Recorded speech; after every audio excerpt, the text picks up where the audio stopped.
resource persons who are here with us.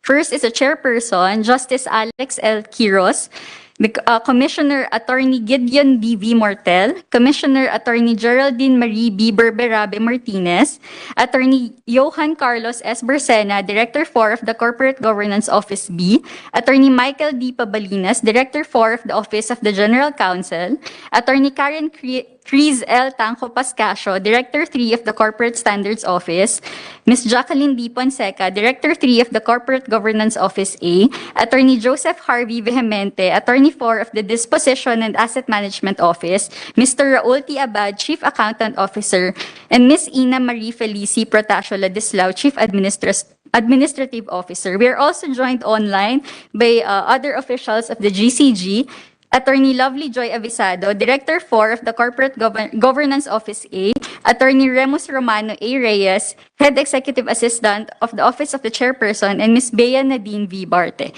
Thank you, Mr. Chair. Thank you, Comsec. Once again, good morning, everyone. This is actually my fourth time to hear the GCG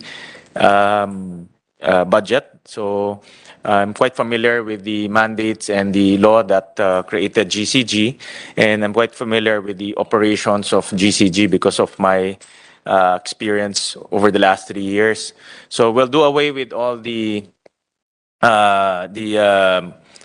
preliminaries. We'll go straight into the budget so that we can have more time to talk about the budget. I know the budget is not so big, no, considering the overall budget of national government, but in my principle is always there's a new chance of improving the agency under a new management. No? So since Justice Cross is now the new head or the new leader of the GCG, and I understand there are also new commissioners and a few new people who will be running GCG. I'm quite positive, no, that there'll be a lot of improvements under the new leadership in GCG. No? So we'll be very happy to listen to the new strategy.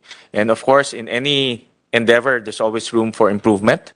And over the last 3 years, we've been really pushing, guiding the GCG to achieve more. But I know that this new leadership can also up the ante, so to speak, in terms of performance. Before we go into the budget proper, I think it's just proper to introduce the new leadership of the GCG so that we can be acquainted with the new leadership, and then let's go into the budget proper so we can discuss it more thoroughly. All right, so we'll turn over the microphone to the chairperson, to the chairman of the GCG, and we can start with some introduction and then go into the presentation. Thank you very much, Chairman, and good morning. And as you have said, that the new administration, this representation, including my or our two commissioners, we have some directional plan, such as we have to first is to revisit the fit and proper rule, which is already been adopted by the office in selecting nomination for director, a member of the board of directors.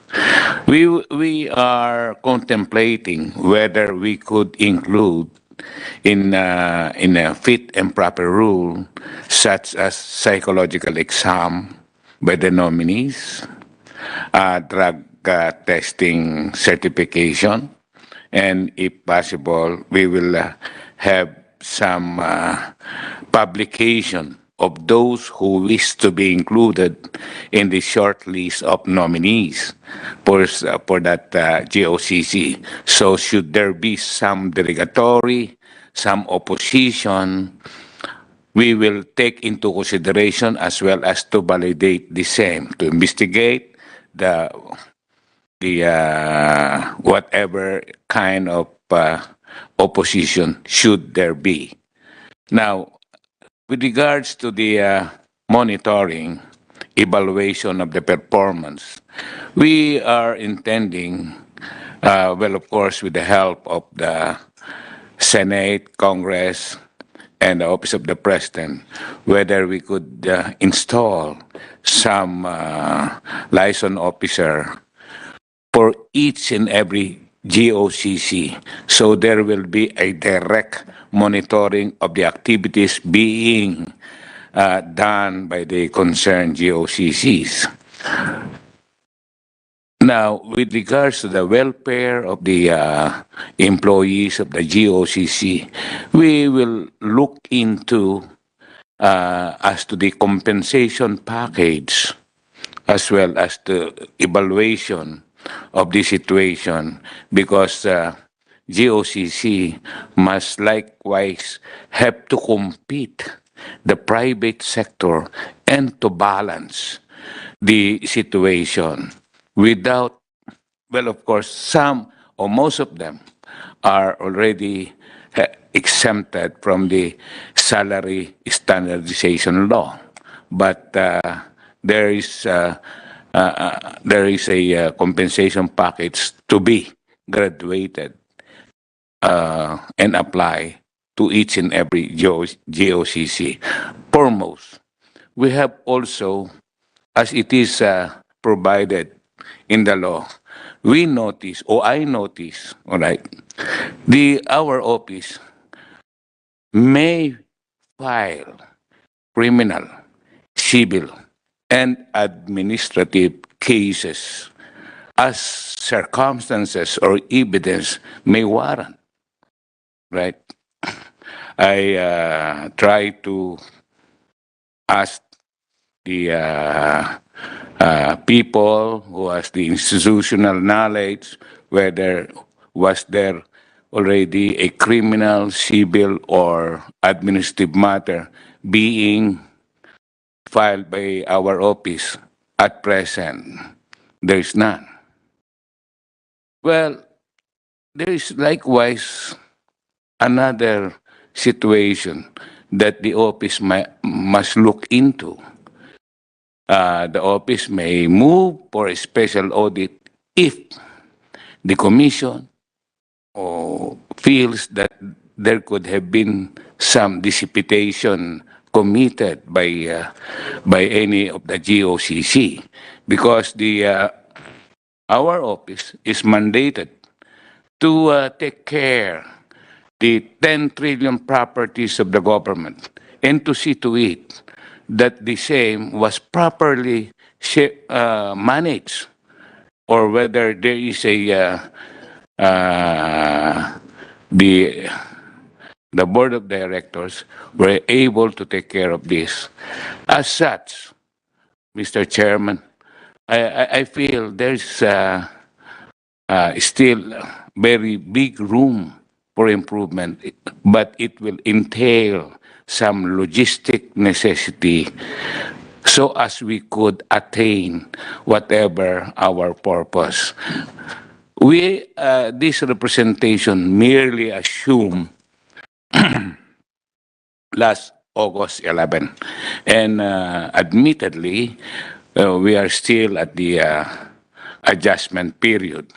With the help of my two commissioners and the directors who are seemingly very efficient, we likewise at present introduce what I call a dialogue to take care and to listen as to all concern and issues of all concerned agency.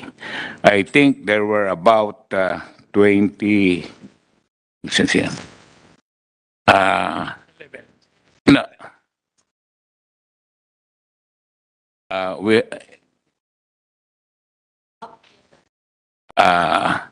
we have 11 GOCCs where their concern was properly addressed, especially the compensation and other benefits of their, because there are a lot of motion for reconsideration, an appeal to upgrade the welfare compensation of their employees. But these 11 GOCC, and I think there are still remaining 20 GOCCs where we are listening to them and giving them the proper answer or the remedies. So the 11 GOCCs at present, I think we have already closed and terminate their concern to us. In short, if I'm by analogy, if this is a case, well, they're already been disposed. Some of which have been pending for quite some time, but we try to introduce a system to take care and to guide them as our new dispensation. We would like to take care of everything as much as we could. But, Mr. Chairman, we know that our proposed budget was even reduced by the DBM for, I just do not know how many percentage was reduced from it. Okay. And there are a lot of adjustment, in fact, which is not yet been implemented, but we are, because there are some legal consequences. That's why we have to study the legal aspect, legal consequence, and logistically, we seems to have a little short to operate it the way we like it. Meantime, Mr. Chairman, I would cut short just to give you the brief direction plan of this representation. Thank you very much. Thank you, Mr. Chairman. Mr. Chairman, I understand that there are five members for the commissioner position. Yes, Your Honor. Three of which have already been appointed. No, the two are ex officios. Yes, correct. The two Okay. are ex officio from Secretary of Finance and Secretary of DBM. Budget. Yes, okay. And then I understand that, of course, Justice Quiroz is the new chairman. And then appointed are Mr. Attorney Mortel and Attorney Berberabe Martinez. So we have three new commissioners. All right. So aside from the three commissioners, are there new management appointees in the GCG, or everyone is the same? The support staff, the directors, they are the old one. They possess the institutional knowledge, Your Honor. All right. Thank you. Thank you, Chairman. Chairman, we can go already to the presentation of the budget. And, Mr. Chairman, Your Honor, as we have agreed upon yesterday for this presentation, we designated Director Barcena to take the lead and to discuss our budget.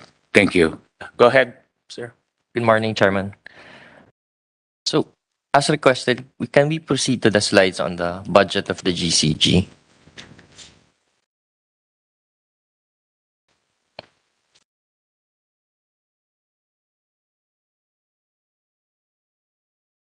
Sige.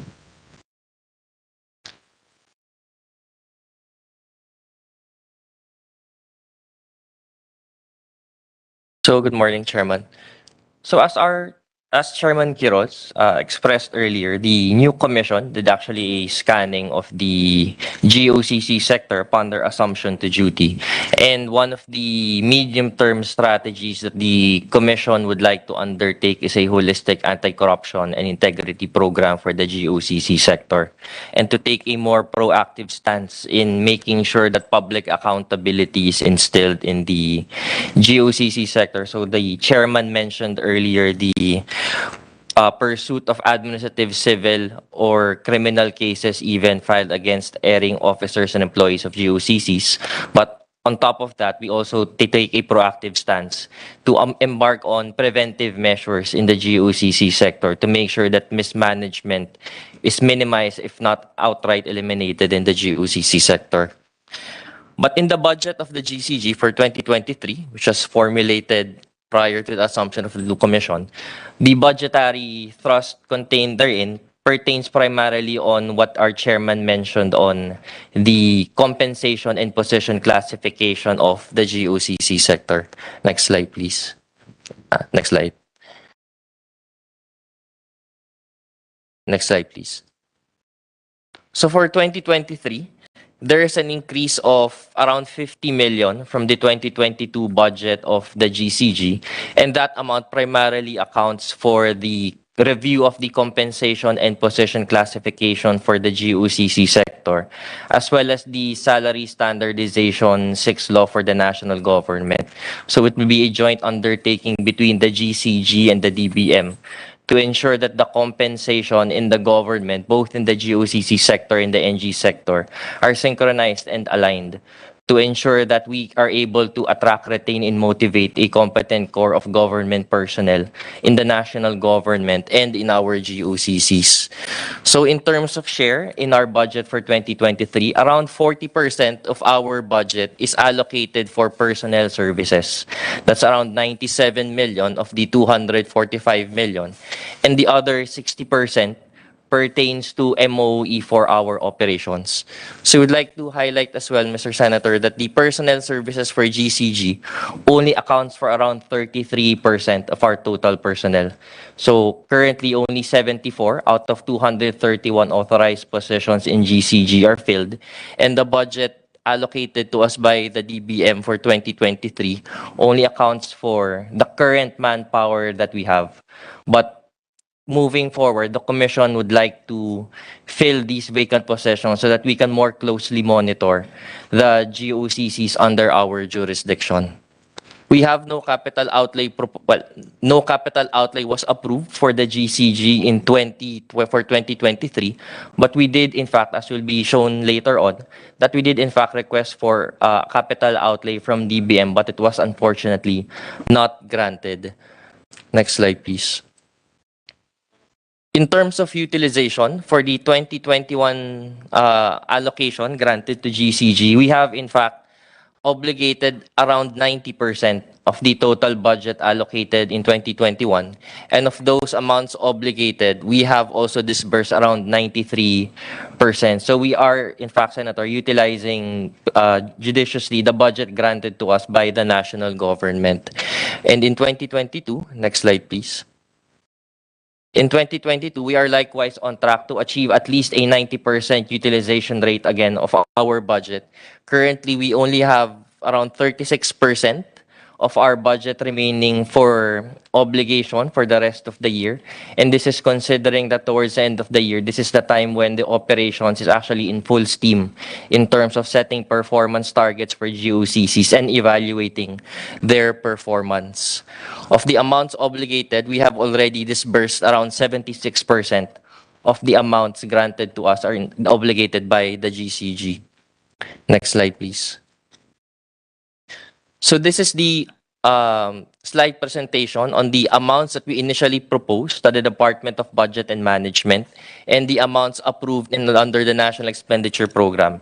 As mentioned by Chairman Quiros, the DBM disapproved around 50 million pesos that we requested from the Department of Budget and Management. And this amount primarily accounts for a lease of office space for GCG in line with our thrust to actually fill up the remaining 66% of our plantilla. And that would actually entail us having to use up more office space to accommodate these new personnel, as well as cybersecurity measures that were supposed to be implemented in our integrated corporate reporting system. Because as everyone has learned during the pandemic, the importance of having publicly accessible information in cyberspace is one of the new thrusts of the national government to actually pursue e-governance, and we actually wanted to have more cybersecurity measures implemented within our system so as to ensure the integrity of the information of GOCCs being submitted. So all in all, Mr. Chairman, the total budget of the GCG and under the National Expenditure Program is 254 million as opposed to the proposed budget of 305 million. And this does not include, Mr. Chairman, the new directives under the new commission to pursue that holistic anti-corruption and integrity program. And hopefully would like to be able to submit for the consideration of the Honorable Senator the specifics of this program and potentially the costs that may be incurred by the new commission in the pursuit of this new medium-term strategy.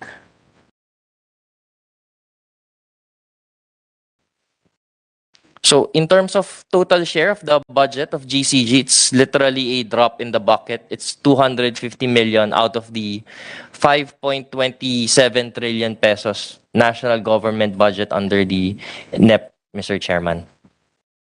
And this is to safeguard the 10 trillion pesos in assets in the GOCC sector. So I would think it's a good investment for the national government in terms of cost and benefit. That's our presentation, Mr. Chair. Thank you. Thank you, Attorney Johan. Attorney, I'll start off with the budget details. I have a different figure in terms of utilization, and this was called out of the COA audit report for 2021. Here, the utilization rate, let me just break it down. The obligation rate is 79%, and the disbursed utilization rate is about 75%. So, For that, Mr. Chairman, there's the appropriations for 2021 has been approved as a continuing appropriation. So the figures that we have presented now is the updated figure. So it's also actually utilization for 2020, which we continue to utilize even in the current year. okay. But this is, the one you presented is also 2021, correct?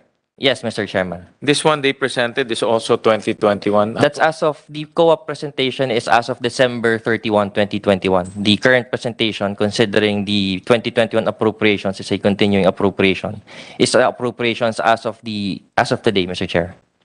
No, but the one you presented, this is 2021, or that also includes 2022? That's 2021, Mr. Chair. That's Separate for 2021 and 2022. Correct. So let's just compare apples to apples, no, so we won't get confused.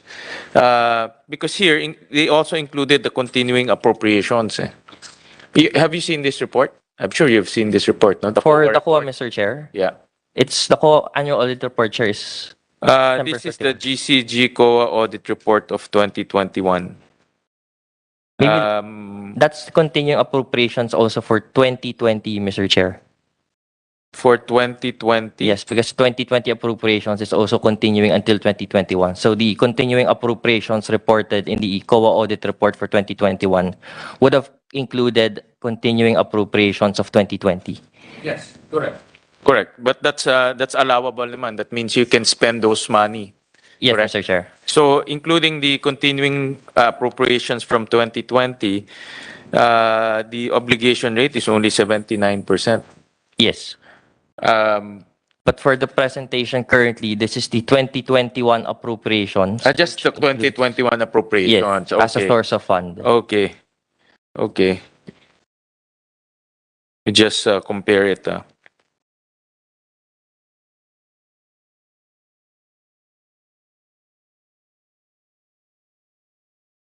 So what you presented earlier is just the appropriation, correct? Yes, appropriation for 2021. Okay. Iba pa rin eh. It's different. Anyways, can you just reconcile it? Because my question will revolve around the utilization rate. Yes, Mr. Chair. We'll submit the reconciliation. It seems to me that the utilization rate is not so efficient. No? When I say efficient, that should be above 90%. But in my notes, and this is based on the COA report, for obligation, meaning appropriation to obligations, only 79%. And then for disbursement, meaning appropriation to disbursement, is only 75%. This includes everything na, no, the current as well as the continuing appropriation. So lahat na, meaning everything that you can spend on That's how they came up with their computation. Yes, Mr. Chair. To go to that point, essentially, first we have to understand that 2021 and 2020 appropriations, there was around 75% utilization around that time because it was the pandemic. Appropriations for those years were actually budgeted by the GCG pre-pandemic. So the assumption was it was continued operations. But when 2020 came, the pandemic hit, and since most of the government offices operated under skeletal workforce, the utilization rate for 2020 dipped. And even in 2021, unexpectedly, the effects of the pandemic extended. That's why even the budget utilization rate for 2021 would be around 70%. Okay. But considering in the current year, we are normalizing the operations, we are continuing to spend the 2021 appropriations. And as of today, 90% of those amounts for 2021 appropriated have been obligated. And we continue to spend our 2022 current year's operations on top of the continuing appropriations of 2021. Because But we'll here submit the in the reconciliation. COA report, the capital outlay for 2021 was zero. So you didn't spend your capital outlay? We'll submit also the report on that, Mr. Chair. For that, we actually had failed biddings for the Okay. procurement of those IT equipment at the time. So that meaning the capital outlay was never used during 2021? You didn't buy anything for For capital? 2021, Mr. Chair, yes. Oh, that's why zero siya. But the appropriations is continuing, and the procurement for that is also going to be underway. Okay. All right. I think that's also the reason why your capital outlay this year is zero. Correct? Kasi there's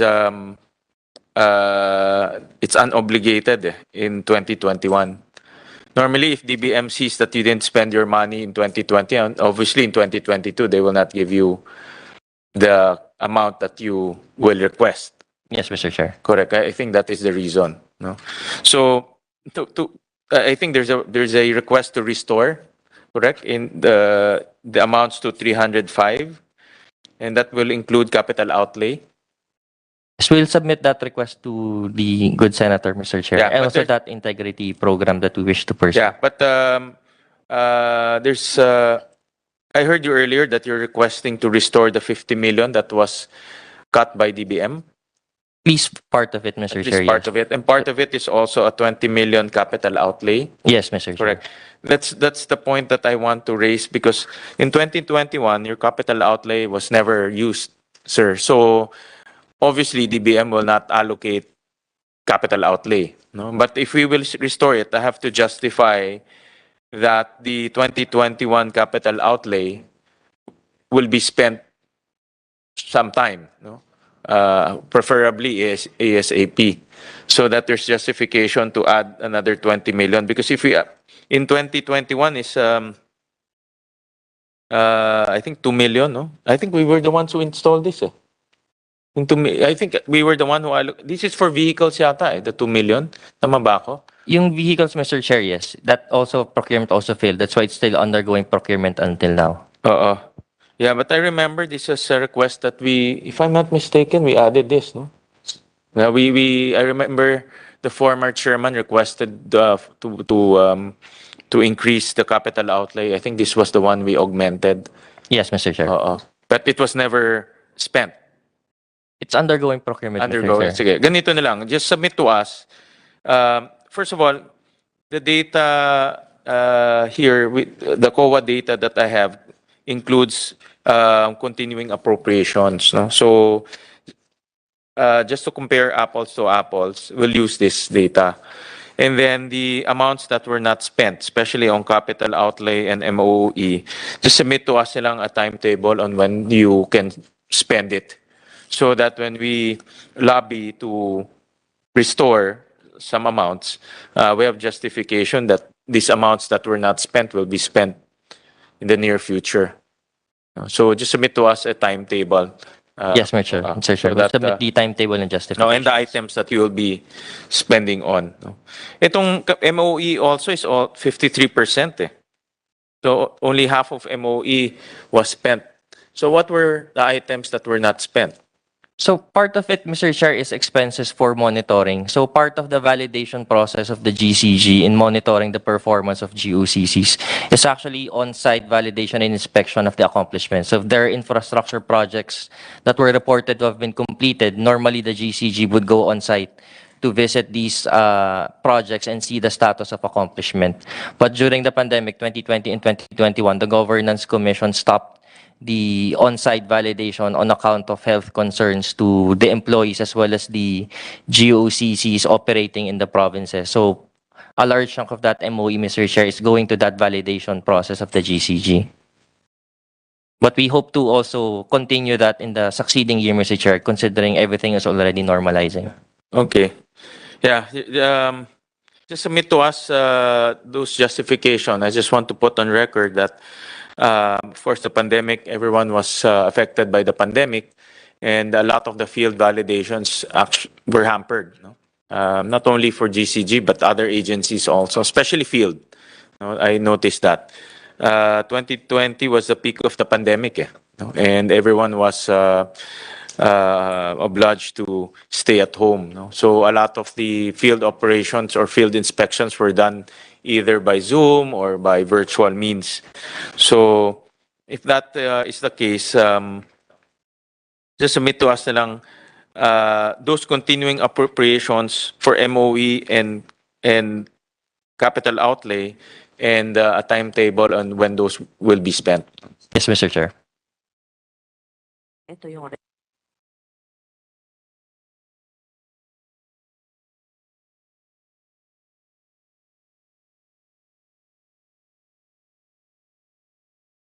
Yeah, I think, well, in my opinion, the pandemic is really a justifiable reason. I've seen a lot of government agencies didn't spend their inspection budget. No, for example, buying of tickets or renting cars or all of that. No, per dime, because most of these inspectors they go out. So if that is the case, just give us a justification and also a timetable. Yeah. Then Mr. we'll go to the request for restoration of the budget. I think you presented earlier. So. Can we go back to the second to that? Sorry, wala. We'll use na lang this one. No? Para lang we won't waste time. This is the one? Okay. Yes, Mr. Chair. Yeah. So is 50 million your request to restore the budget? Yes, Mr. Chair, for at least these items. Okay. Can you discuss what are the items that you want to restore and what are the details of those items? Just ano lang, the broad strokes and also the major items lang. For example, for MOE, for capital outlay, what are the items that you want to restore? So, Mr. Chair, for MOE, the lease of additional office space, as mentioned earlier, we are operating at around 33% capacity of our personnel, and we wish to expand our personnel complement by filling up the vacant positions. And by filling up the vacant positions next year, we would need to rent additional office space for GCG. Currently, we are occupying the third floor of the BDO Towers Paseo, half of it. And we are actually already renting space already in the same building. And to further expand our plantilla personnel will also entail for us to rent additional office space to accommodate additional personnel.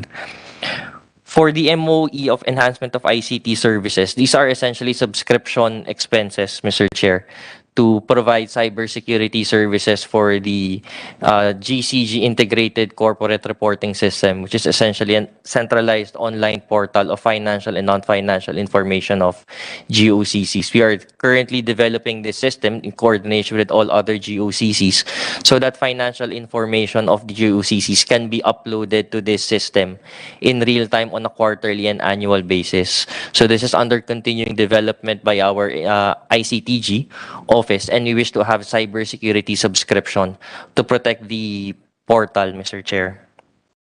For capital outlay, these are procurements of desktops and laptops. So again, this is in line with our thrust to expand our personnel. So additional personnel would entail additional computers for their use in the office space to be occupied, Mr. Chair. And for capital outlay, we also wish to procure two other multi-purpose vehicles for the staff of the GCG, Mr. Chair, considering during the pandemic and even now, the GCG has been exerting efforts to shuttle personnel from certain pickup and drop-off points, and considering the transportation is still necessary for most of our personnel, we wish to also procure additional two vehicles for the shuttle purposes for our employees, as mentioned by our chairman. So MOE will contain the additional space. Yes, Mr. Chair. It's rental space. Okay, rental space. And also, you said cybersecurity programs. Yes, Mr. Chair. Correct. I also heard earlier that for PS, the amounts allocated right now will only fund 33% of the authorized positions. Yes, around 74 personnel, Mr. Chair. The increase in the PS cost would account for the increase in the tranche for salary standardization law 5. So there's no intention to fill up 100% of the authorized positions?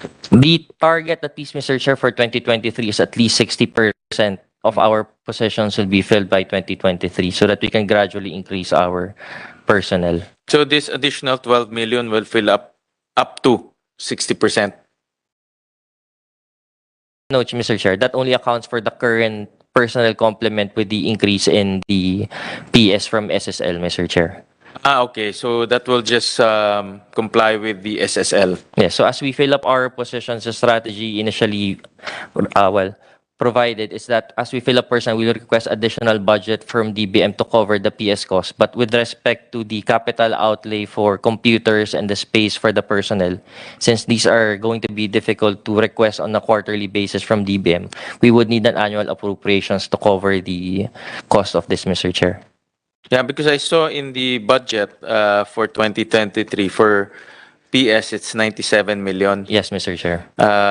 This was in fact increased from your proposed. Yes, Mr. Chair.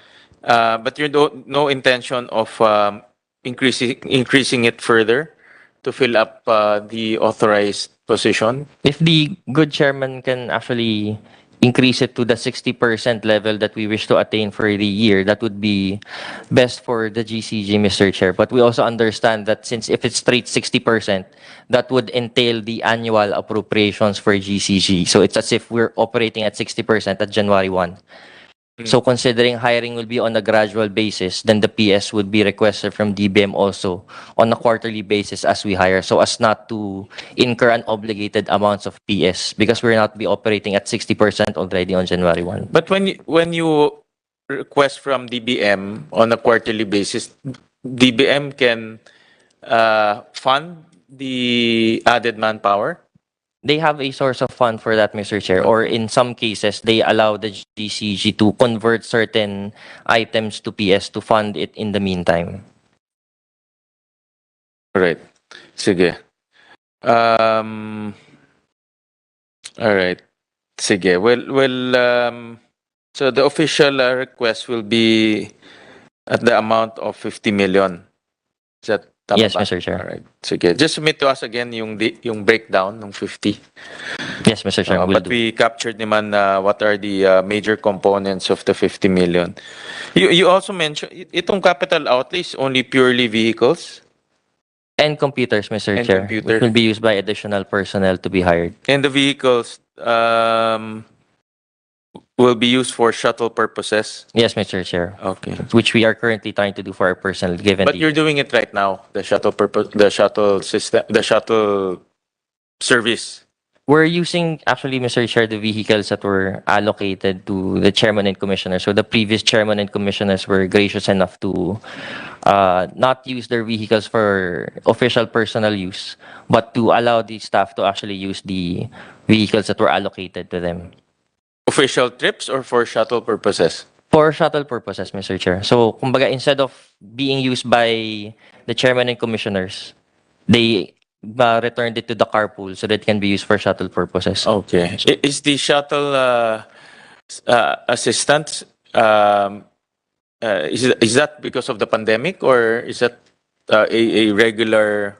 It arose really because of the pandemic, Mr. Chair, because the transportation then was actually difficult for staff to go into work. So what the GCG did was there were certain points in, for example, in Quezon City, there were certain points somewhere in Parañaque and other points in Manila where the GCG would pick up personnel from those points.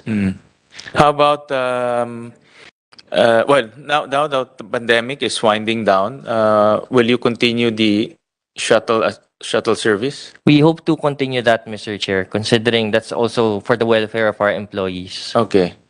So in that 20 million that you asked, how many here will be used for vehicles? That's 3.1 million, Mr. Chair. Those are 2 passenger vans. Okay. So right now the shuttle service is also a passenger van. No, Mr. Chair. It's a multi-purpose vehicle. Innova, Mr. Chair. Okay.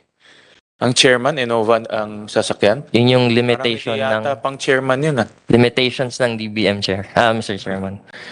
On the vehicles that we can acquire. Commensurate. I don't think Innova is a commensurate vehicle to the chairman. I mean, out of just out of fairness.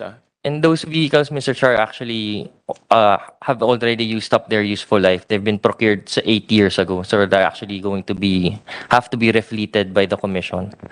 Okay. This includes the vehicles of the chairman and commissioners, Okay. which were procured in 2013, I think. Okay. So ulitin ko, I'll just put it on record, the new ones that will be bought, they'll be used for shuttle service. The ones included in the 20 million, yes, Mr. Chair. And the 17 million remaining will be used for IT. Yes, Mr. Chair. And office space. And Years office no, for space. office equipment yan, no? For capital outlay. Capital outlay, yes. So you're buying office Computers. equipment, computers, tables, chairs, Yes, Mr. Chair. mga ganyan, no? Basically for your expansion of office. Yes. Okay. All right. Just submit to us a breakdown. Yes, Mr. So Chair. that We will do that. if asked, we have a breakdown. All right. Mr. Chair, Yes, if, Chairman. this representation, if not asking too much, because we would like to restore what was slashed by the DBM, as well as because of our plans, or even our proactive endeavor to improve the monitoring evaluation of our GOCCs. We might, anyway, my point is, without prejudice, that we may still ask an additional budget to justify the restoration, as well as to justify additional budget because of the activities we are planning to introduce, so as we will improve the revenues of these GOCCs to the coffers of our national government. Chairman, thank you very much. Chairman, in addition to the 50 million here, you're requesting to add. We are still evaluating without prejudice to that point. Okay, Mr. Chair. Sige po.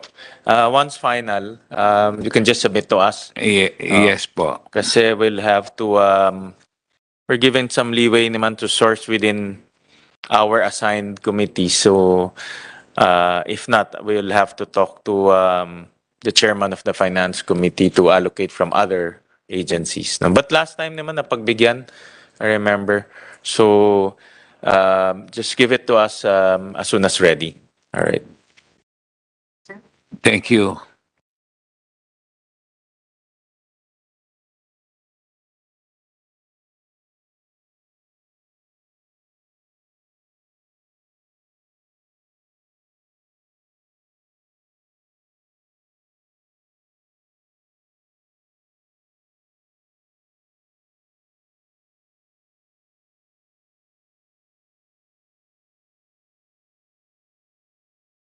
I have some policy questions and because I've been reviewing some of the GOCCs being monitored. The first is the number of GOCCs that were abolished. And so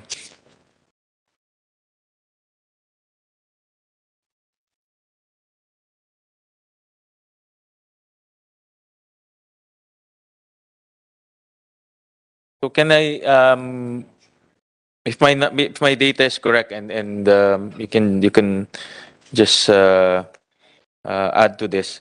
There are 31 GOCCs that were approved for abolition. Tama po ba, Attorney? Yes, Mr. Chair. Can you give me a briefing on the status of that 31 GOCCs? So out of the 31 GOCCs, Mr. Chair, 6 have been completely abolished and liquidated, and the 25 remaining GOCCs, Mr. Chair, are in various stages of liquidation. Liquidation entails necessarily the disposition through auction of the assets of the GOCC to pay off its outstanding liabilities before they can be considered fully liquidated and closed. So 6 out of the 31 approved for abolition. 31 were, sorry, 6 were totally abolished already. And liquidated, Mr. Chair. Okay. Yes. And then 25, tama ba? Yes, Mr. Chair. Are in various stages of liquidation. Okay. And there's another one here for determination of fully abolished status. What does that mean? 5? Which part is that, Mr. Chair? Kasama na siya. Okay. I think it's already part of it.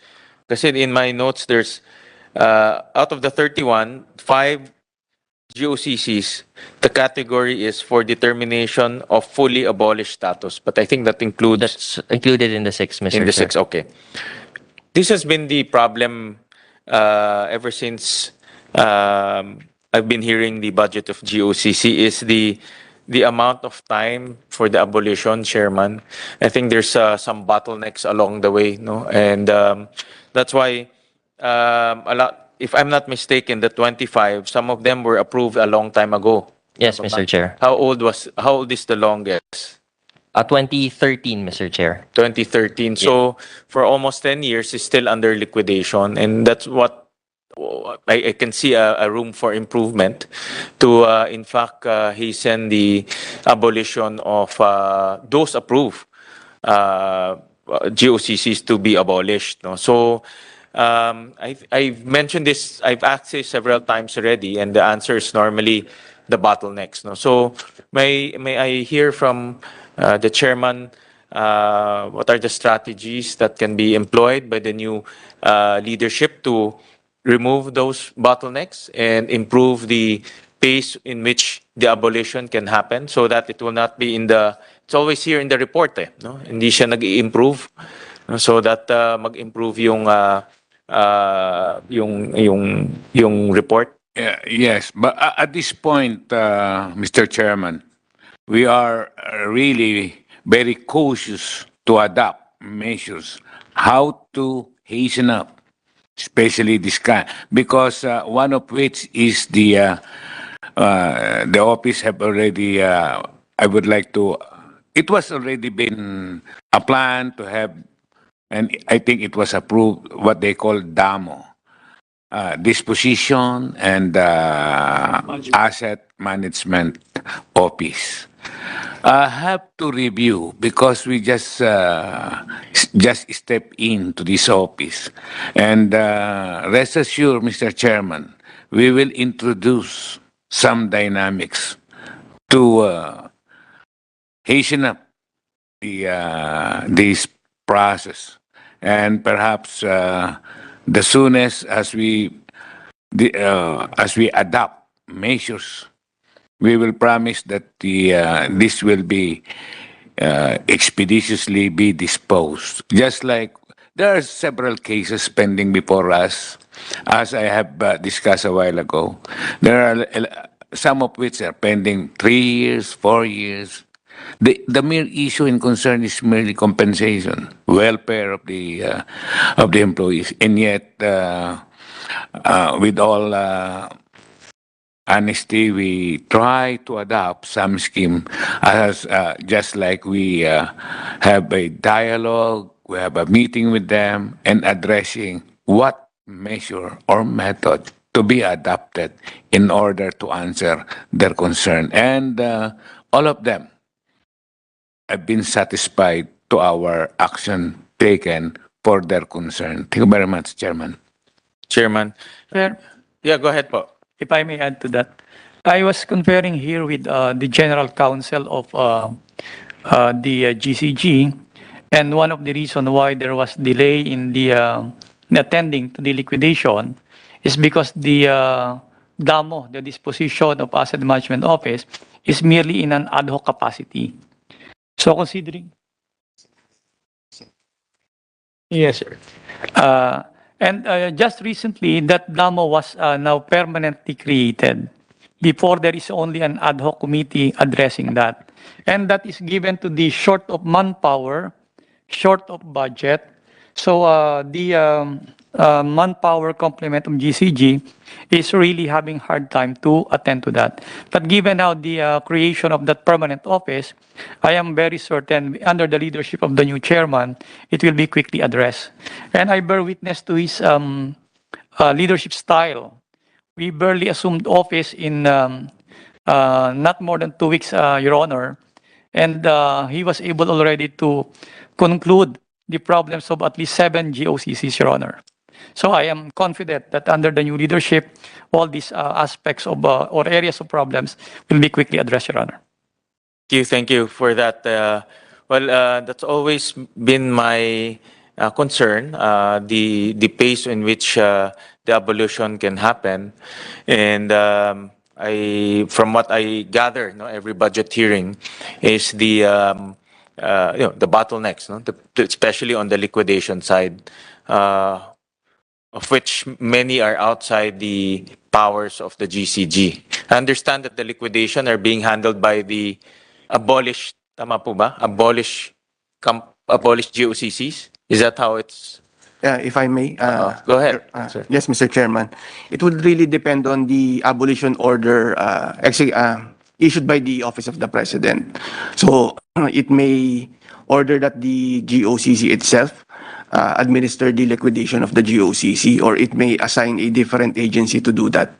But there's a technical working group composed of various agencies, interagency po.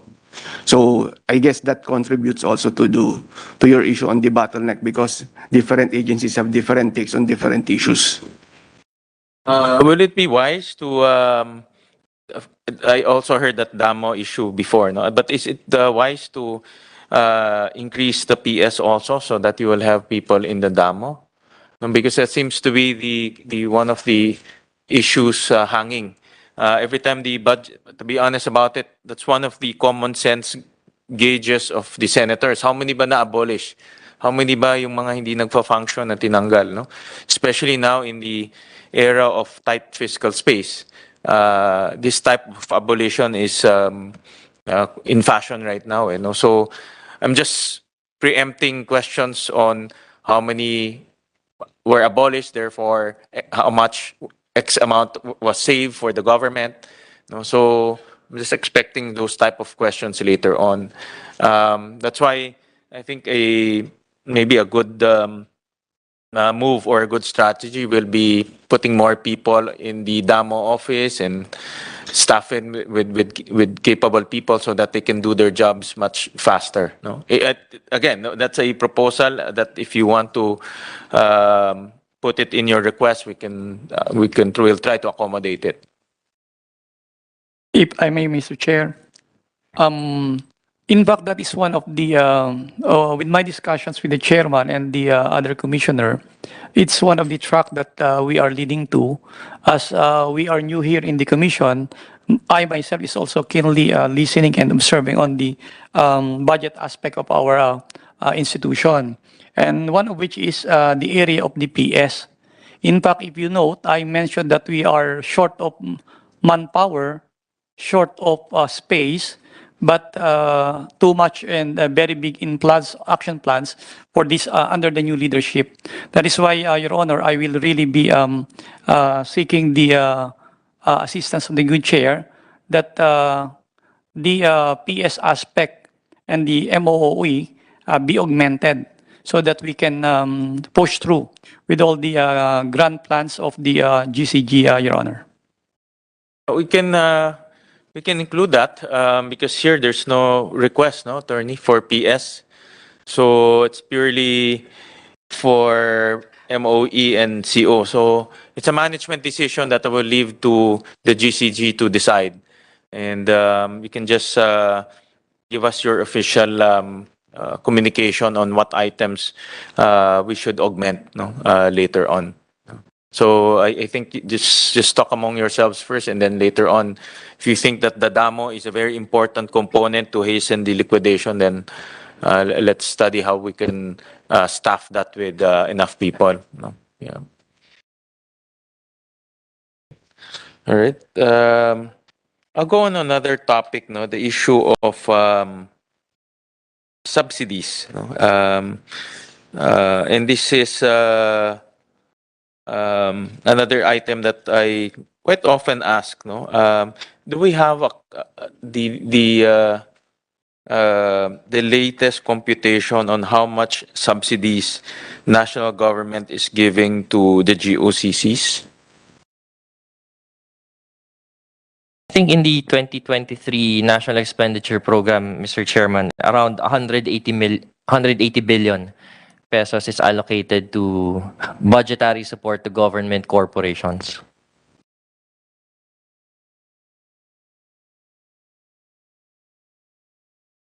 $180 billion in terms of subsidies. Yes, Mr. Chair. It's budgetary support to government corporations. Hold on na.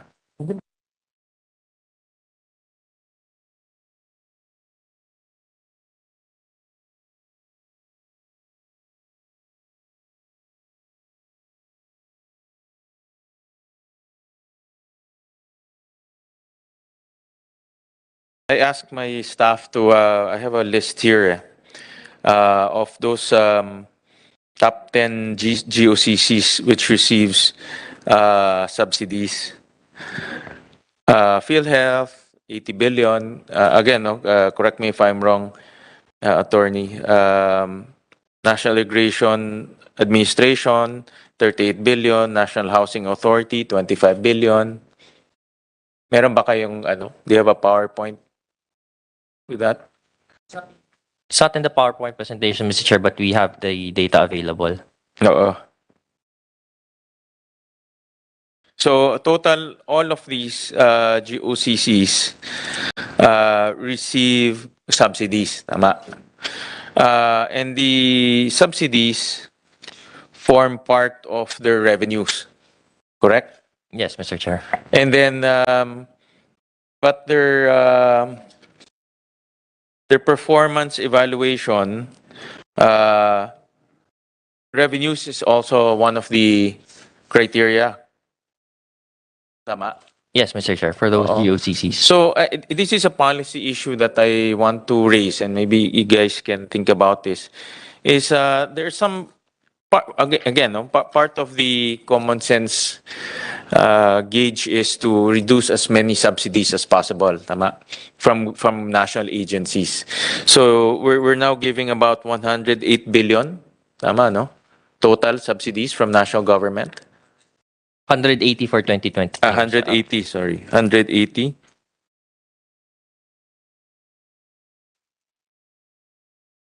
And the strategy here is to reduce as many subsidies as possible. But I understand also some of these GOCCs have social mandates, correct? No? Yes, Mr. Chair. Can you explain that, attorney? So, Mr. Chair, essentially, when we talk about subsidies, we always clarify that 95% of the budgetary support to government corporations are to fund government programs. So, for example, Mr. Chair, in the annual appropriations as budgetary support, more than half of that always goes to the Philippine Health Insurance Corporation. And it's not really to subsidize PhilHealth, for example, as an institution, as an organization, but it actually pays for the premiums that senior citizens or indigents otherwise would have had to pay in order to be covered by PhilHealth. So essentially, the national government is subsidizing citizens and not necessarily the corporations to cover for certain financing deficit. So there are very few corporations, Mr. Chair, that are actually subsidized to bridge financing deficit as to expense and revenues of the corporation. So most of it, Mr. Chair, PhilHealth and Philippine Crop Insurance, for example, is to fund insurance premiums of citizens. And for the National Irrigation Administration, this is for the National Food Security Program of the national government to increase the productivity of our rice farmers in line with the thrust for national security and national food security and self-sufficiency. But they're eligible also for, I mean, their revenue is part of the performance evaluation system. Yes, Mr. Chair. And for these GOCCs that actually receive budgetary support, budget utilization rate is also a standard measure for measuring whether or not these GOCCs who are allocated scarce government resources are actually using them optimally and judiciously. My point there is they're being evaluated by the subsidies they're getting from national government. Kasi part of it is revenue, correct? So, as a national government, we're trying to push down subsidies, but they're being evaluated based on revenue, of which the subsidies are being given also. So, merong conflict in that respect. No? So, this is a question that we won't answer today, no? But just look at how is that dynamic, because there's in my opinion, there's a disconnect, no? Because us in the legislative branch, we're trying to create as big a fiscal space as possible, and one of that strategy is to reduce subsidies, no? But then again, the GOCCs are being engaged to increase revenue. Part of it is the subsidies being. To that point, Mr. Chair, no, the measure really is net income, and we measure net income of GOCCs, at least as GCG, as a performance measure. We measure total comprehensive income. And when we compute for total comprehensive income, the subsidies received by GOCCs from the national government is excluded in those revenue items, as well as, for example, dividends that may have received from subsidiaries, for example. So they're really measured on the income, the revenue, rather, that they generate from their operations. So in that respect, how many of this, for example, so subsidies tinatanggal siya? Yes, being Mr. removed, Chair, no? in computation of the net But income. if that is the case, they will never get performance, a good performance. No? Kasi subsidies is a big part of their revenue. Correct? Some of them, that's the only revenue. So how is that going to? I mean, how will they get better scores if you remove subsidies? When we measure performance of GOCCs, Mr. Chair, we measure them not only on financial performance, but also on non-financial metrics. So, for example, a GOCC's allocated budgetary support from the national government, part of the financial measure is the budget utilization rate, whether or not they're actually able to utilize the subsidy provided them by the national government, as well as non-financial measures such as the outputs and outcomes that these subsidies are supposed to generate in the sector for which the national government infuses subsidy for. So for example, there are a target number of beneficiaries for crop insurance or target number of beneficiaries for health insurance. These are also metrics of the performance of the GOCC. I get your point. Revenue is only net income, no? It's only a small part of the total It's performance part, yes. evaluation. No? But just the same, is there a measure there, or is there part of the measure that encourages GOCCs to reduce subsidies? Excuse me, Chair. May I say something? Yeah, go ahead, Chairman. In line with that, first of all, as you have mentioned, we are adopting the guidance you have mentioned a while ago, such as to beware of the subsidy as well as that's why at present two GOCCs we have requested to submit to us the document of their expenses as well as the revenues, and to be more specific, so as the GCG will be properly guided the way their money is being spent, because we are the new management right now is very much aware and taking into consideration the guidance that you have given us. Rest assured, we will evaluate as to their civic obligation, how this revenue is being spent, as well as the subsidy given by the government. We are very much aware that these offices are public offices, and therefore each and every one must be accountable for every centavo given by the government.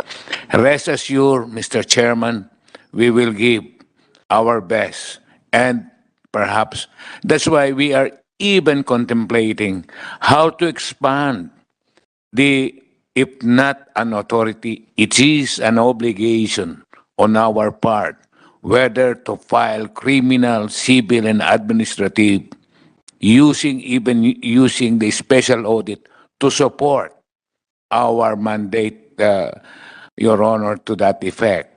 That's why, with your guidance, we will adapt it. How to impose safeguards to avoid dissipation of the government funds. Thank you very much, Chairman.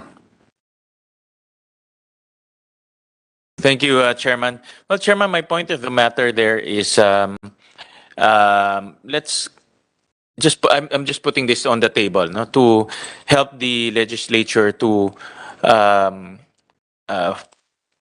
use the GCG power to reduce the subsidies being given to the GOCCs, no, and there's no right now. I know they perform a social mandate, but then again, a lot of these GOCCs actually don't come to Congress for their corporate operating budget. No, they just operate on their own. We can just monitor the subsidies. No, but it's the GCG who has this broader view on the operations of those GOCCs.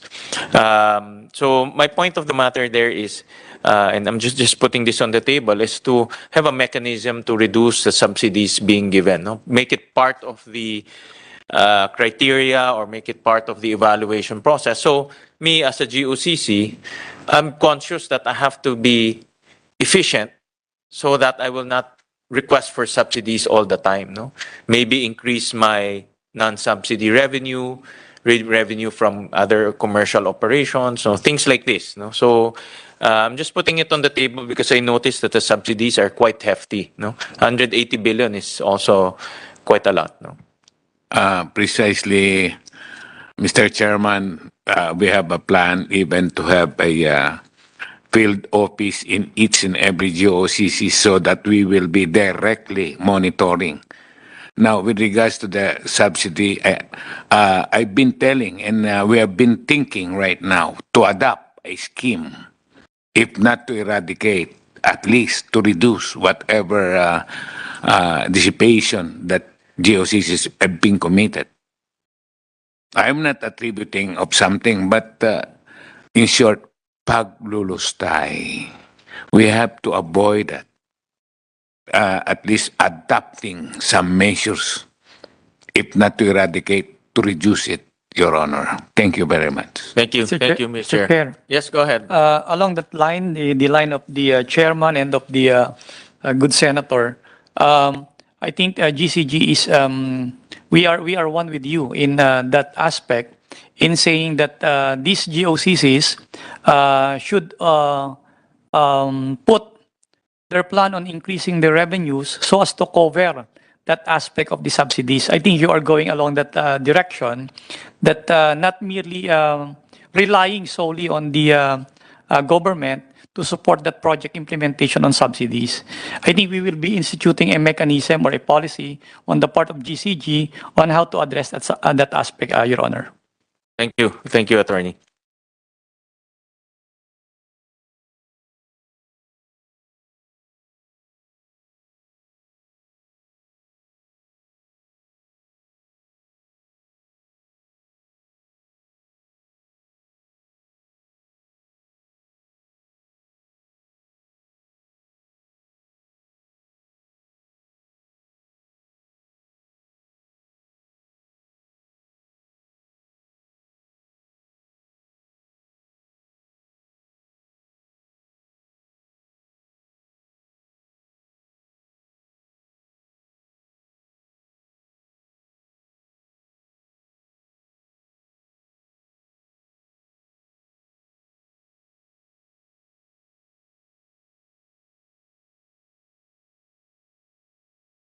On the aspect of the compensation imposition classification system, I think this was delayed also, no, and was delayed more so during the pandemic. May I get an update on the implementation of the CPCS, and also when do we see a full implementation of this? So on the compensation and position classification system, Mr. Chair, it was approved by the President last year, October of 2021, through Executive Order number 150. And as of today, around 60 government-owned or controlled corporations out of 65 who have submitted the complete documents for the implementation of the CPCS have already been issued the authorizations to implement the standardized compensation system under EO 150.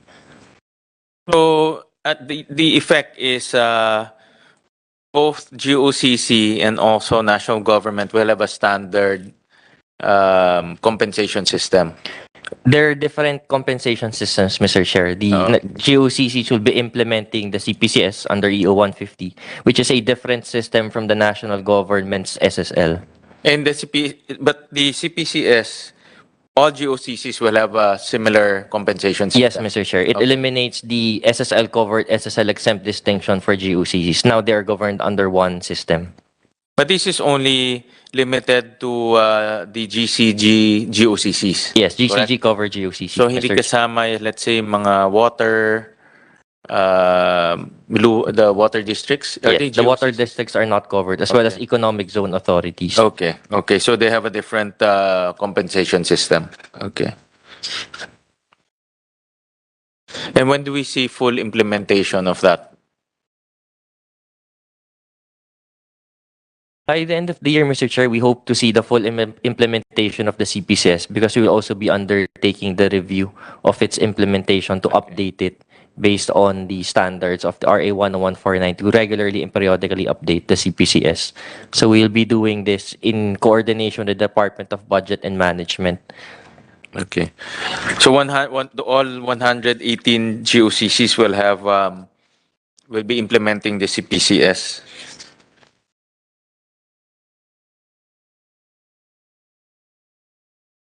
Yes, Mr. Chair. Okay. By end of the year. By the end of the year, Mr. Chair. Is there a penalty if the GOCCs will refuse? For example, mataas na mayroon bang ganun?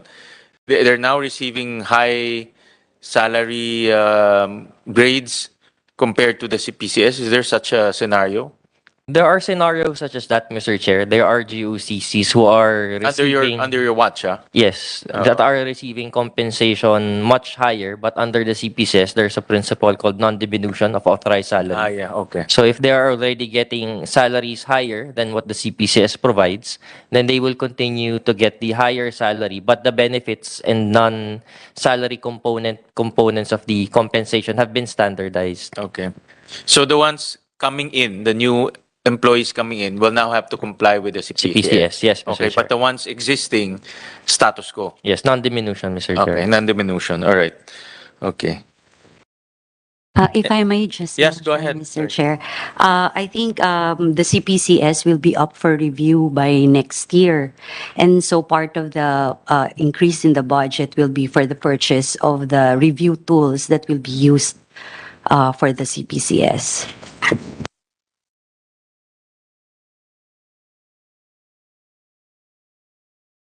there a penalty if they don't comply? For example, I also saw some report here, non-compliance on PES, some non-compliant GOCCs. No, I'll go to that later on. I'll just look for the notes. But is there a penalty if the GOCC will not comply? Specifically for GOCCs that are issued an authorization to implement the CPCS, considering that becomes their compensation system applicable, if they deviate from that compensation system, that would be subject already to COA notices of observations and afterwards disallowance.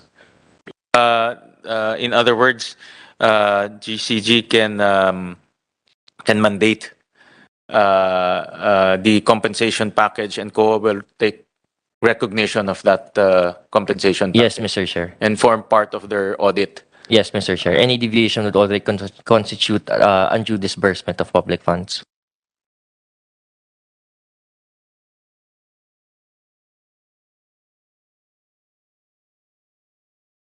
Excuse me.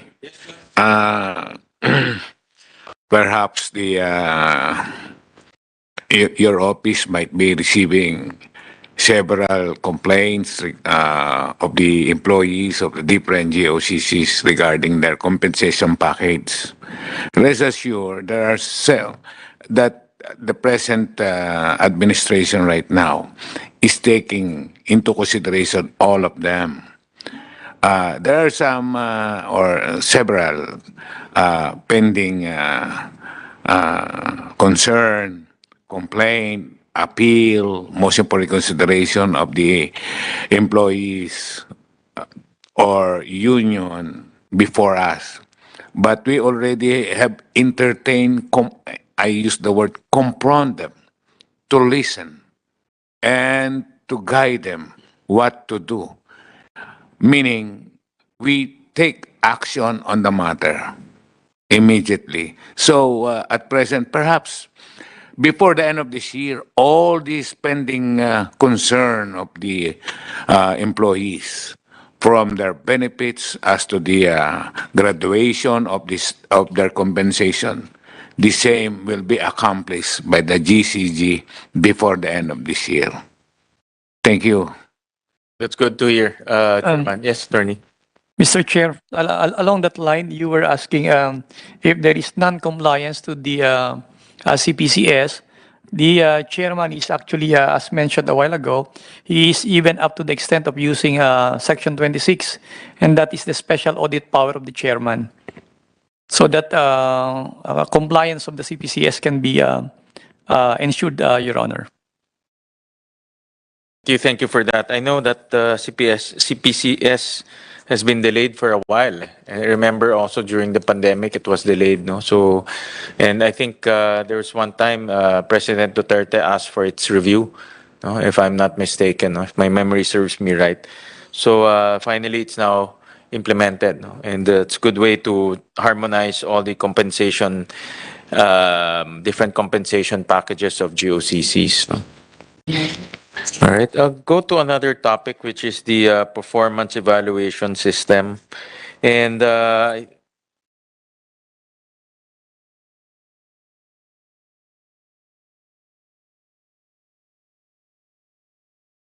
compliance. Diba may mga non-compliant na things?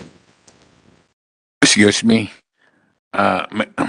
May I beg to be excused for a kidney break? Yes, for a yes, while? Chairman. Go ahead.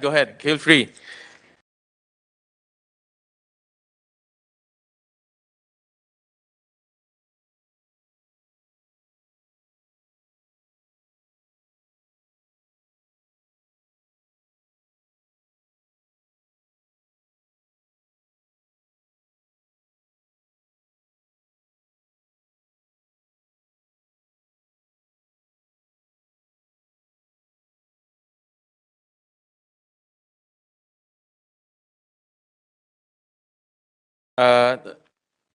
I'll continue now without the chairman, because I think a lot of these are staff level issues.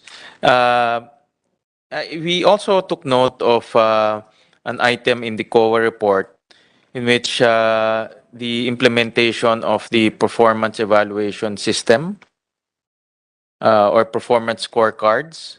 Not all participated in that performance scorecard. Some are delayed, some are on time, some are, for example, 66% are ongoing or delayed, and then 26% or 34% evaluated already. So my question is, what's the recourse if a GOCC will not participate or is delaying the process of performance evaluation? Well, anong recourse sa ganun? So in terms of recourse, Mr. Chair, the policy really is if a GOCC cannot support the accomplishments that it reports to the GCG, they're given an automatic 0 score. And the performance score of a GOCC, at least they must obtain at least a 90% score in order to be granted performance-based bonus for their officers and employees, and performance-based incentives for their boards of directors. As to the COA report, that actually pertains to the submission by GOCCs of their accomplishments for 2020. So this was around 2021, and GOCCs were delayed in the submission of their accomplishment reports for 2020. So most GOCCs requested for extensions in the submission of their accomplishment reports, considering most of their personnel were working from home or not in the office, considering the skeleton workforce, and they had difficulty consolidating the documents that can support their reported accomplishments.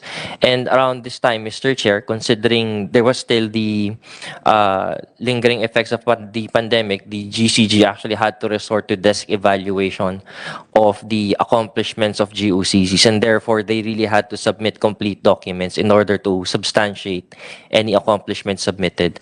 But we have completed the evaluation of these GOCCs as of the first quarter of this year in compliance with the Commission on Audit. Well, this is a little bit old na, no? Status in calendar year 2020. But nevertheless, it's still an indicator. 2 have not submitted, 60 submitted but delayed, and then 17 submitted. So I don't have the latest figures, but it's an indicator that not all GOCCs are on time. Yes. Yeah. So what's the recourse to that? Because obviously the performance evaluation is one of the most important tool to evaluate whether a GOCC is performing up to par or not. No. So what's the recourse to improve the timeliness of submission by the GOCCs? Essentially, we've undertaken a review of our processes, Mr. Chair, including the timelines of submissions for GOCC. So, for example, in 2020, GOCCs were required to submit within 30 days from the close of the quarter the accomplishment report. So, technically, for 2020 accomplishments, they should have submitted it by the end of January. But considering GOCCs had difficulty consolidating documents at the end of the year and making that final consolidated report, we were actually looking at extending the timelines permanently for GOCCs to give them more time to consolidate annual accomplishments, and also to clarify that once they have submitted those reports, if there are incomplete reports, extensions for submissions will no longer be granted. So they'll have to really be more efficient in making sure that performance accomplishments are monitored regularly so that they will be able to accomplish it and consolidate it by the end of the year for submission to GCG. The only downside on their part is they cannot apply for performance bonus. Yes, Mr. Chair, for that year. And For that year. consecutive years where a GOCC is non-performing, that serves as basis for us to review whether or not these GOCC should actually still be retained by the national government. But will their board be penalized for non-submission? Because based on I have a report here,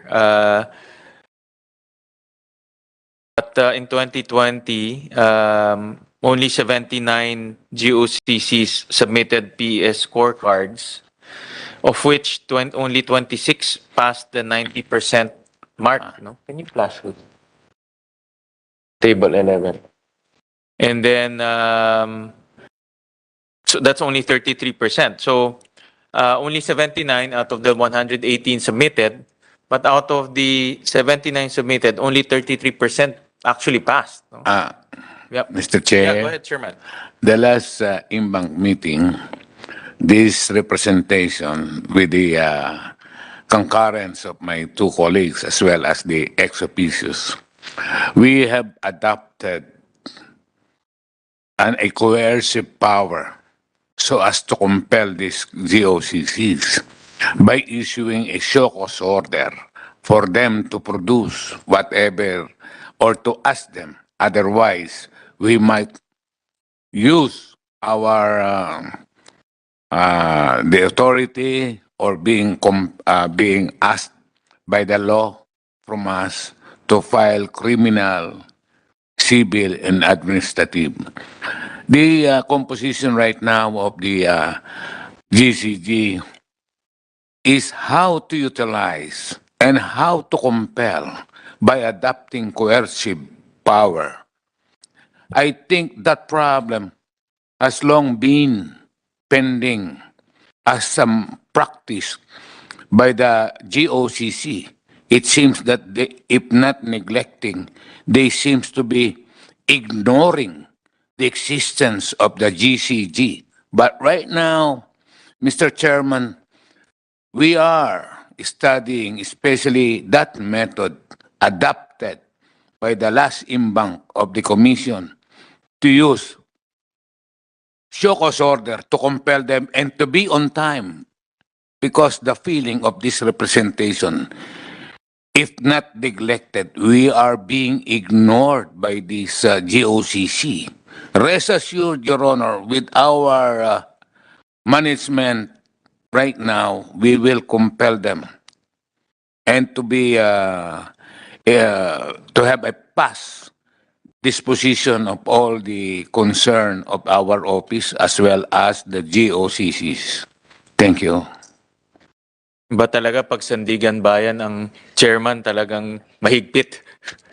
Dapat ho sumunod ho talaga because in simple terms, the GOCC is the government's the GCG is the government's watchdog, no, to all GOCCs. And if you remember the history of the GCG, it was a clamor from the public because of the exorbitant bonuses that were given without any reason, no, by the GOCCs. No, everyone was doing their own rewarding system at that time, no, and there was a clamor from the public, so it became the watchdog of government, no. So, but then again, I'll just share to the screen.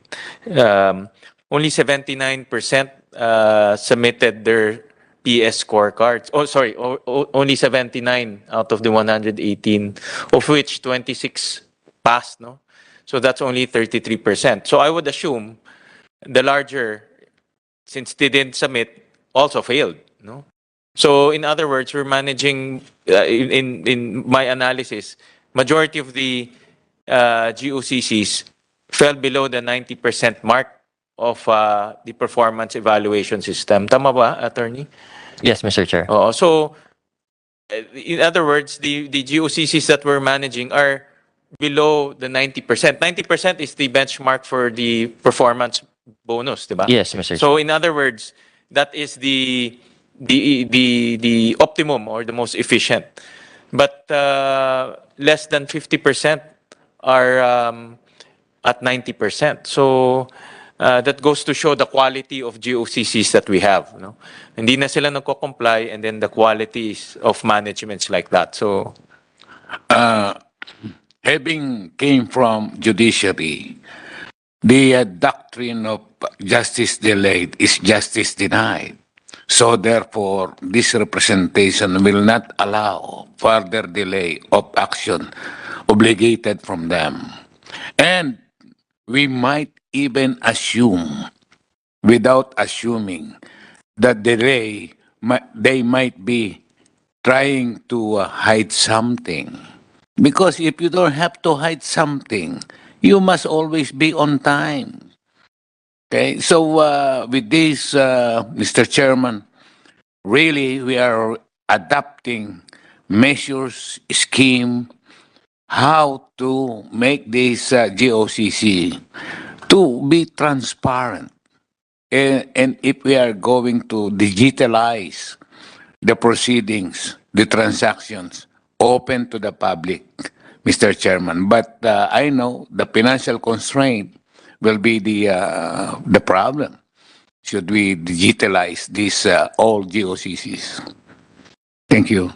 That's why, Mr. Chairman, I am putting this on record so that people will understand the rationale why we need to beef up the GCG, no? So that the watchdog will have enough manpower to watch over this non-compliant, non-cooperative GOCCs, as what I am seeing, and also based on the COA report. Thank Attorney, you. tama ba yung COA report? Yes, Mr. Chair. Yeah. Na here in the COA report, a lot. Where's that? Where's that graph? Here. 76% submitted but delayed.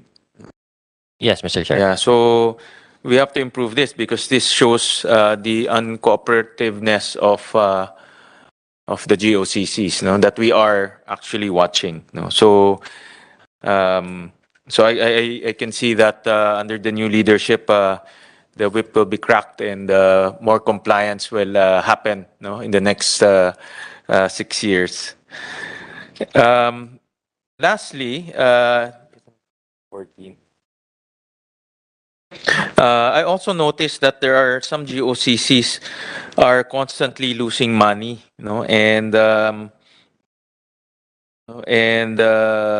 just flash it. Medyo maliit lang, no? But let me just name a few. Al Amana Islamic Investment Bank. I'll just go through it randomly, no? GY Real Estate. OC Renewable Energy, this one I always bring up, and I think there's already a move to abolish. But my point here, Attorney Johan, is there's still a lot of GOCCs that are losing money, draining government coffers. A lot of these are also being subsidized. I understand some of them perform social functions like LRT, actually LRT lang dito, or PTB4, PNR.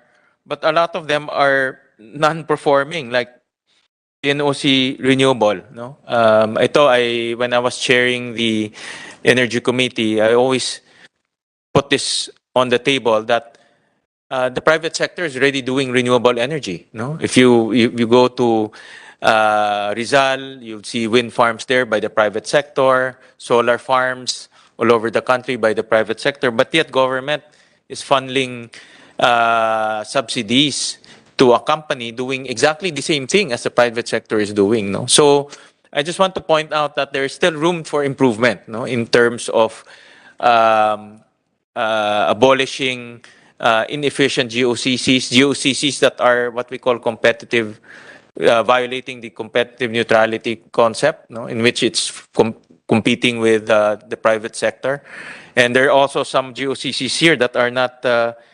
Actually, there's no more mandate. No, for example, the GY Real Estate, Philippine Pharma and Procurement. I think that's also controversial.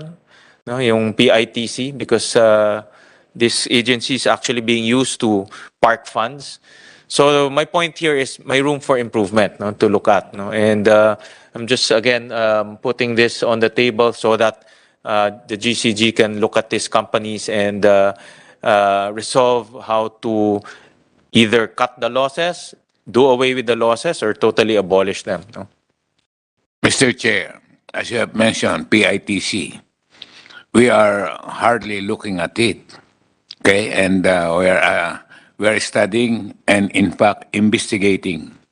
Okay, and if the evidence or circumstances, what kind of criminal, civil, or administrative that our office may adopt.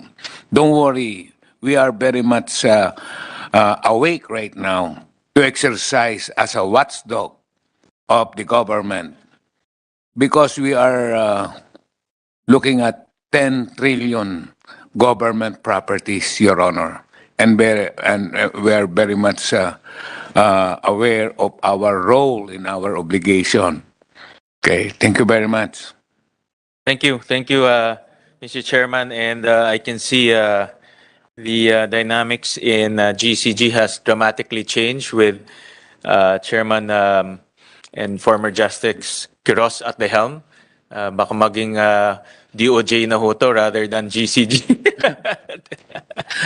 But I think as a watchdog, you have to bring discipline among the agencies that you are watching over. So, and that's important because from what the data that I'm seeing, again, there's so much room for improvement. No. We are now sending our message that the GCG's main business to be a watchdog of the government, 10 trillion properties. Don't worry. Yeah, thank you, Chairman. And that's actually originally that was the principle out of GCG to be the watchdog. If you ask me, I would put all the other GCGs there, all the other GOCCs like in mga water agencies, ang daming not only corruption, ang daming inefficiencies. Even the financial institutions, I'll put it there then. Because these are all GCGs, they follow the same principles. No, if you ask me. But that's we can talk about that later on. No? We will welcome the amendatory law of the good senator on that. No, parang all-encompassing na. No? We don't choose whether you're a water related GCG or a financially related GCG. All GOCC should be within the ambit of the GCG, no? So that they follow the same principles. No? So, but that's for later discussion. So, with that, I don't have any more questions, and I don't think any senator is online. I think they'll be probably asking me during the plenary debate. So, thank you for your time, and we will be favorably endorsing this budget to plenary so that we can. Yes. Could we add a little? Yes, go ahead, Chairman. With regards to there was a law passed to subsidize PTB4. I would like this matter because this matter might be raised in the plenary. May I ask the staff to discuss as to the status, because there was a law passed to for sale the IBC 13 and to appraise the chairman. So as you will, I think you will be the one to defend us. May I ask our staff? Yeah, we can do. Can give us some updates on the PTB4 as well as IBC 13 activities. No? Yes, Mr. Chairman, Your Honor. So, IBC 13, no, as it stands now, it is slated for privatization. No, we are working on two legal frameworks, basically. First is as mentioned by our chairperson, Republic Act number 10390, or an act revitalizing the People's Television Network Incorporated. So it is provided in that law that that 2 billion pesos of the additional authorized capital for PTV4 shall be taken from the proceeds of the privatization of RPN 9 and IBC 13. And the other legal framework or basis that I am talking about is there's a standing order coming from the Office of the President to actually privatize IBC 13 through the sale of shares of stock of the national government. So, Attorney, let me just get some updates. So, for IBC 13, it's already been decided that it should be privatized, no? Yes, that is correct. And the privatization mode is through the shares of stock of IBC 13? Yes. Okay. The share stock will happen through the stock market or privately? There will be a Private sale. Private sale of the And then, obviously, that will be undertaken through a bidding. That is correct, Mr. Chairman. And when is the timetable for that? Okay.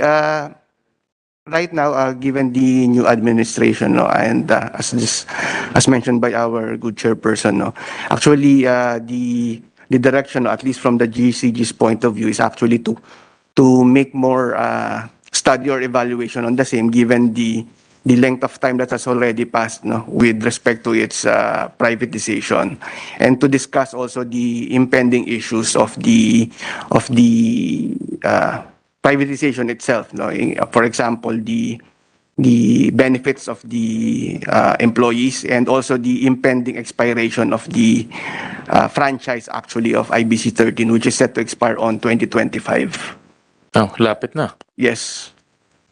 So GCG will be in charge of the privatization activities? Oh, as it stands now, Mr. Chairman, there's a privatization committee that was formed by the Office of the President, which is composed of the then PCOO, which serves as the chair of that privatization committee, the GCG and IBC 13 itself. Okay. All right. Your Honor, if I may add, just to be clear, since she will be defending the budget of GCG, it might be raised. The obligation to privatize the IBC 13 is not lodged or given to the GCG. The law simply states that the IBC 13 has to be privatized in order to augment the authorized capital stock of Channel 4. So that is the purpose. But the mandate as to who will privatize, it is not given to GCG. Would that be correct? It is not stated in the law, but Yes. there is a The mandate is Directive the directive from the Office of the President through the creation of the privatization committee. committee. That's for IBC 13. That is correct, Mr. Chair. For PTV4, there's no. I don't think there's any move to privatize it. Eh. No, actually, The proceeds will be used for PTV4. Okay. All right. So will that happen in 2023? The privatization of IBC 13? well, as I mentioned, I guess one of the bigger or most obvious issue would be the impending expiration of the yeah. That is franchise. a big question mark. Yeah, so as to entice buyers. Yeah. All right. Well, that's another topic for discussion later on, probably under a different committee. I think under the Public Information Committee. So with that, since there are no more questions from our senators who are not actually here, the budget of Governance Commission for Government-Owned and Controlled Corporations is deemed submitted for plenary consideration. So with that, we'll just request from management some items.